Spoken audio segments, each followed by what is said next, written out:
Hey everyone, I know you're probably like, who the heck is this?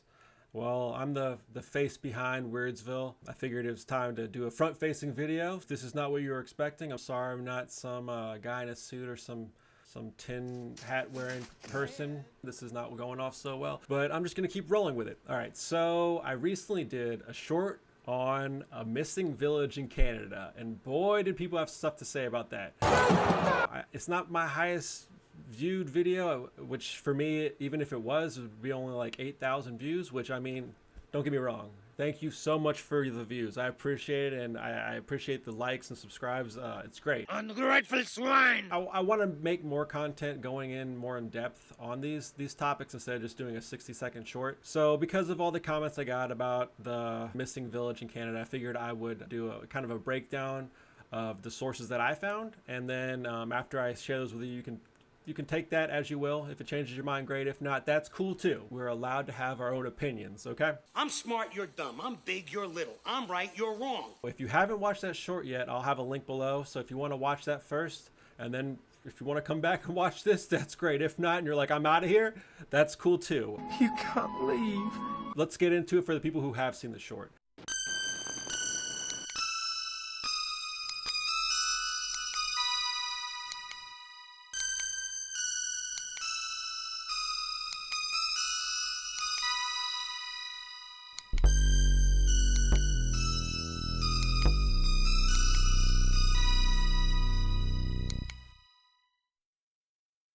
So pretty much put in Google, most likely, if you put in like missing village Canada, most likely it's going to bring you to the Wikipedia page for the Anjikuni Lake. If you scroll down, it talks about the legend. I'm not going to go over that again because it was brought up in that short. And then if you go a little bit further down, it has all the references. Okay, so there's a few that we want to go through. The first one that I really wanted to bring up was using the Wayback Machine. It's reference 5. That takes you to the Royal Canadian Mounted Police. And they put out a statement regarding this because I guess maybe they had a lot of people reaching out about it. Yeah, so I'm just going to read to you their statement, and then we're going to look at some of the articles. All right, so the Anjikuni. The story about the disappearance in the 1930s of an Inuit village near Lake Anjikuni is not true. An American author by the name of Frank Edwards is purported to have started this story in his book, Stranger Than Science. It has become a popular piece of journalism, repeatedly published and referred to in books and magazines. There is no evidence, however, to support such a story.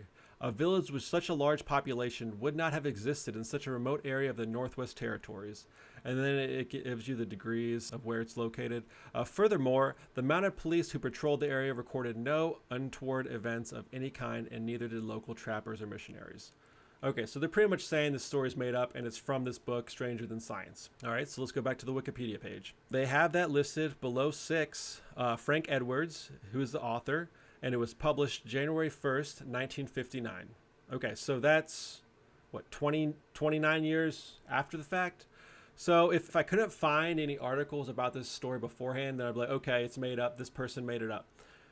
So what I did was I went into Google's newspaper search archives, and in there, I was able to find 4 different newspapers that spoke about this. So I'm just going to go through those. I'm not going to read the whole article. I'll list them all below. So if you want to read them, feel free. But I just want to give you the sources that talk about this story way before this book ever came out. Unless Frank Edwards can time travel. I'm a time traveler. Which I don't know. I don't know Frank Edwards. I'm sure he's dead by now. If not, I'm sorry for saying that, but if he can time travel, then maybe he went back and staged the whole thing for his book that would come out 29 years later. I don't know. That's pretty elaborate, and if you can time travel, I feel like you'd be doing a lot more things than just that. All right, but back to the subject at hand. Our articles. The first one is from the Meriden Daily Journal. This article came out Wednesday, November 26, 1930. So already, that's like I said, 29 years, way before that book came out. All right, so on the front page, Village of the Dead, Mystery of the Arctic. There's a depiction of the village and the trapper. I'm just going to break it down. I'm not going to go through the whole thing. Like I said, article below if you want to read it. Northwest Mounted Police hunting lost Eskimo tribe. Mounted police join search. And then it goes on to page 16. So the mounted police are searching. I feel like they wouldn't go out there searching unless there was some credibility to the story. I don't know. Maybe things were different back in 1930, but I don't think that they would go this far up to check it out. You know, it's not like it's right around the corner. Let's go into the second one, the Vancouver Sun. So the Vancouver Sun article was published December 6, 1930. Lone Trapper, vanished tribe proves mystery. Mounties seeking to solve Arctic phenomena. It just talks about how the trapper makes a find. Only 2 dogs there, grave and riddles. And it says the police are doing their best to unravel the mystery. So they talk about the police again, looking into it. I don't know why they'd be looking into it if this is not a real occurrence. I don't know. I could be completely wrong, and maybe all these newspaper articles, they talk about the story and then they go out there and they don't find anything. But that doesn't mean it didn't happen, you know? It could have still happened. I mean, if I was the government, would I really want my people to think, oh, villages are just disappearing around me? You keep your mouth shut.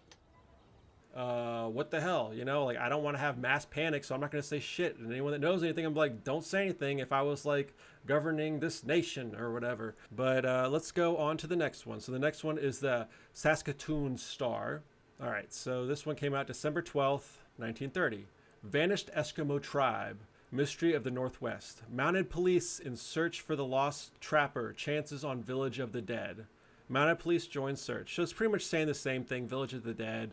There were 6 tents made out of skin. So it's brought up so far in 3 articles. Let's go to the 4th one. The Providence County Times reported this on January 9th, 1931. Disappearance of Eskimo tribe puzzles Northland. Village of the Dead is discovered in far Arctic region of the roving trapper. Yeah, so that one's a little bit shorter. But yeah, mounted police have taken up the hunt, and white trappers have been asked to be on the lookout, but nothing so far has been learned. Yeah, so disappearance of Eskimo tribe puzzles Northland. So that's 4 articles right there. 4. I mean, like I said before, unless our good old guy Frank Edwards traveled back in time, I don't see how his book came up with this, unless he like put a copy of his book, traveled back in time, 1930, gave his book to this trapper, and he's like, yo, go tell these people about this story so that way I can write about it in 1959 and then sell it, and then I'll tell you what, I'll make some money, I'll bring it back to you, even though the currency's probably going to be a little different, but yeah, I'll bring it back to you, and then you can make some money, and then we just get a lot of money.